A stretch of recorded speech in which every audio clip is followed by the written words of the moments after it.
Next मेरे पास में क्या आता है, फ्रीक्वेंसी तो मैंने निकालना सीख लिया।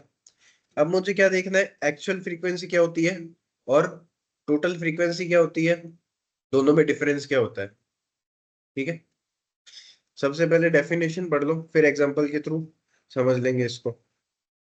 The number of times a specific value और category occurs in the data set. ये क्या है मेरी एक्चुअल फ्रीक्वेंसी, मतलब एक वैल्यू, एक स्पेसिफिक वैल्यू या फिर एक स्पेसिफिक कैटेगरी कितनी बार अकर हो रही है एक डेटा सेट के अंदर, उसको मैं क्या बोलूंगा, एक्चुअल फ्रीक्वेंसी। और टोटल फ्रीक्वेंसी मेरी क्या हो जाएगी, एक्चुअल फ्रीक्वेंसी को ही आप क्या बोलोगे कि यार ये तो मेरी नॉर्मल फ्रीक्वेंसी है जो मैं अभी तक फाइंड आउट करता आया था। यस और नो, है ना। देन मेरी आती है टोटल फ्रीक्वेंसी। इसको मैं अगर ब्रैकेट में यहाँ लिखना चाहूँ तो मैं इसको नॉर्मल फ्रीक्वेंसी भी लिख देता हूँ। ये अपनी नॉर्मल फ्रीक्वेंसी है जो अभी तक अपन ने फाइंड आउट करनी सीखी है ना। देन मेरी आती है टोटल फ्रीक्वेंसी। टोटल फ्रीक्वेंसी क्या है, the sum of all actual frequencies which represent the total number of observation और data points in the data set. देखो यहाँ पे एक एग्जांपल लेता हूँ, ये वाला कुछ एग्जांपल था मेरा। यहाँ पे एक तो नंबर ऑफ ऑब्जर्वेशन एक क्लास के अंदर कितने आ रहे हैं, यहाँ पे इतने आए 25, देन 40,000, ये 40 kg to 50 kg के अंदर मेरे 53 लोग थे, है ना। तो ये अगर मैं काउंट कर पा रहा हूँ तो ये मेरी क्या है, फ्रीक्वेंसी बोल सकता हूँ या फिर एक्चुअल फ्रीक्वेंसी बोल सकता हूँ, है ना। नेक्स्ट अगर मैं बात करूँ टोटल फ्रीक्वेंसी, तो ये वाला जो टोटल निकल पा रहा है मेरा, ये क्या है मेरा टोटल फ्रीक्वेंसी, बस इतना ही है, ज्यादा नहीं है इसके अंदर। ये तो आ गया होगा समझ में। लेकिन ये जो टोटल यहाँ पे आ रहा है मेरा, वो क्या होना चाहिए, नंबर ऑफ ऑब्जर्वेशन जितने मेरे एक्चुअल डेटा सेट के अंदर है उतना ही ये टोटल आना चाहिए, है ना। अगर गलत आ रहा है, मैच नहीं हो रहा, अगर मैंने आपको क्वेश्चन के अंदर ही दे दिया गया यार ये 50 स्टूडेंट्स का डेटा है और इनका हाइट का मेजरमेंट ये है, आप इनको फ्रीक्वेंसी में डिस्ट्रीब्यूट कर दो कैटेगरी बना के। अगर आपका टोटल यहाँ पे नीचे 51 आ गया या 48 आ गया, 49 आ गया, मतलब आपने काउंटिंग या तो गलत की है या तो आपने ऑब्जर्वेशन सही नहीं रखा अपना। अगर टोटल इक्वल आ रहा है आपका तो वो क्या है, आपका सही है आंसर। तो ये टोटल फ्रीक्वेंसी है, बेसिक डेफिनेशन ही थी, लेकिन एग्जांपल के थ्रू समझते हैं। Suppose we have a data set showing the number of books read by a group of people in a year। एक पर्सन है, उसने 2 बुक्स पढ़ी। यहाँ पे देखना पर्सन, ये जो 1 2 3 4 5 है, ये क्या है मेरा नेम लिया है मैंने, है ना। ये पर्सन नंबर 1 है, ये पर्सन नंबर 2 है। ये एक पर्सन नहीं है, यहाँ पे 2 पर्सन नहीं है ना। पर्सन नंबर 1 ने 2 बुक्स रीड आउट की, पर्सन नंबर 2 ने 3 बुक्स रीड आउट की, ऐसे 3 ने इतनी रीड आउट की, 4 ने 4 बुक्स रीड की और पर्सन नंबर 5 ने 2 बुक्स रीड की। अब मुझे क्या करना है, इनकी ग्रुपिंग करनी है, एक्चुअल फ्रीक्वेंसी फाइंड आउट करनी, कैसे करूंगा। सबसे पहले मैं क्या करूंगा, count how many times each number of book read occurs. मतलब जो 2 बार बुक्स रीड आउट हुई है वो कितनी थी यहाँ पे मेरे पास में, 1 टाइम, 2 टाइम एंड 3 टाइम थी। तो मैंने यहाँ पे 3 लिख दिया कि यार जो ऐसी बुक्स जो 2 बार रीड हुई है वो कितनी बार हुई थी, मतलब 3 टाइम हुई थी। क्या हो गया इतना टेंशन में, समझ तो आ रहा है। देन अगर मैं आपको बोलूं ऐसी कितनी बुक्स थी जो 3 टाइम्स रीड हुई, वो 1 टाइम हुई। और यहाँ पे अगर 4 बुक्स जो रीड हुई वो कितने टाइम्स और रीड हुई है, वो एक ही बार रीड हुई है। लेकिन अगर मैं देख रहा हूँ 2 की, तो वो 3 टाइम्स रीड हुई है।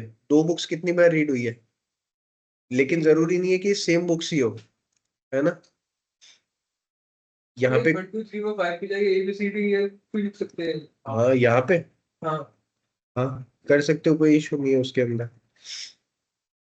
लेकिन अब आप एक्चुअल फ्रीक्वेंसी की अगर बात करोगे तो यहाँ पे आपने लिख दिया, ये वाला कॉलम हटा देना है आपको, पर्सन वाला। तो आपको रखना है बुक्स रीड वाला कॉलम और यहाँ पे उनकी रिस्पेक्टिव फ्रीक्वेंसीज को आपको प्लॉट करना है, एक्चुअल फ्रीक्वेंसी को। तो अगर आप यहाँ पे देख रहे हो बुक्स रीड 2, जो 2 बार बुक्स रीड हुई है वो कितनी बार अपीयर हुई, 3 टाइम्स हुई। तो मैंने यहाँ पे क्या लिख दिया, जो बुक्स 2 बार रीड हुई वो 3 टाइम्स अपीयर हुई है।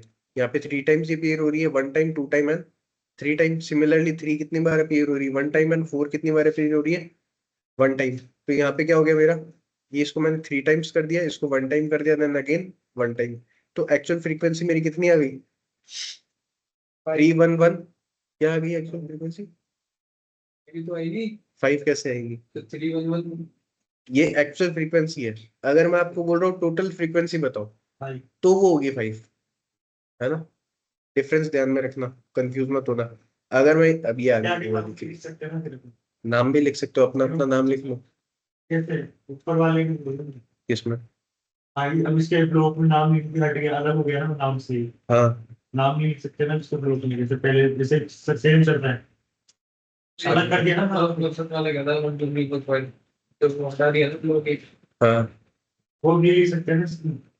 मैं समझा ही नहीं, आप भूल क्या रहे हो यार। सर जैसे अब ये कहाँ पे क्या नाम? बुक्स 2 बार, हाँ, बुक्स 2 बार रीड दो आउट बार हुई है। हाँ, कोई एक बार भी, हाँ, बट सबने अलग अलग बुक्स पढ़ी है सर, एक सेम तो बुक नहीं। ये आपको थोड़ी पता है। ये डेटा में कैसे देख के बता सकते हो आप यहाँ पे कि सेम है या नहीं है? बस इतना मुझे पता है कि 2 बुक्स रीड हुई है, यहाँ भी 2 बुक्स रीड हुई है। पर्सन 3 आया, उसने 2 बुक्स पढ़ी और वो गया। देन पर्सन 5 आया, उसने 2 बुक्स पढ़ी और वो गया। ये है मेरे पास में, लेकिन बुक्स का नेम थोड़ी है मेरे पास में कि यार इसमें यही बुक पढ़ी है, फिर जो नेक्स्ट पर्सन है उसने जरूरी थोड़ी है वही 2 बुक्स पढ़ी है। प्रोबेबिलिटी है। प्रोबेबिलिटी में समझा दूंगा, प्रोबेबिलिटी वाले टॉपिक भी आएगा आगे। वो तो आपके मानने ना मानने के ऊपर है ना? देन यहाँ पे जैसे सार्थक बोल रहा था कि एक्चुअल फ्रीक्वेंसी 5 आ गई, तो वो 5 नहीं है। टोटल फ्रीक्वेंसी मेरी क्या है? 5। एक्चुअल फ्रीक्वेंसी की अगर मैं बात करूँ तो यहाँ पे वो सेपरेटली मैं लिखूंगा। जब उन सबका सम कर दूंगा तो यहाँ पे मेरे पास में क्या आ गई? इसकी टोटल फ्रीक्वेंसी 5 आ गई। ये चीज क्लियर है?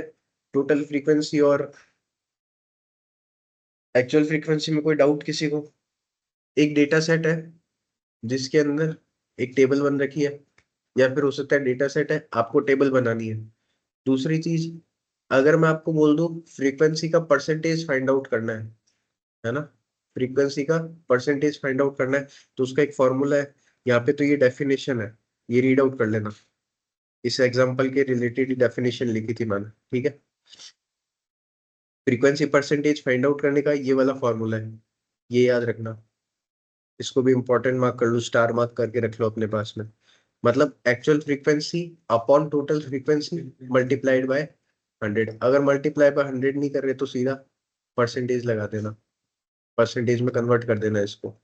कन्वर्ट कैसे करना है वो भी मैं बता दूंगा एक्सेल के अंदर, एक बार एग्जांपल ले लेंगे इसका। तो ये फॉर्मूला याद रखना सब लोग, एक्चुअल अपॉन टोटल इंटू 100। वो क्या निकाल के देगा? अपना फ्रीक्वेंसी का परसेंटेज। यस और नो? ये क्लियर है सबको?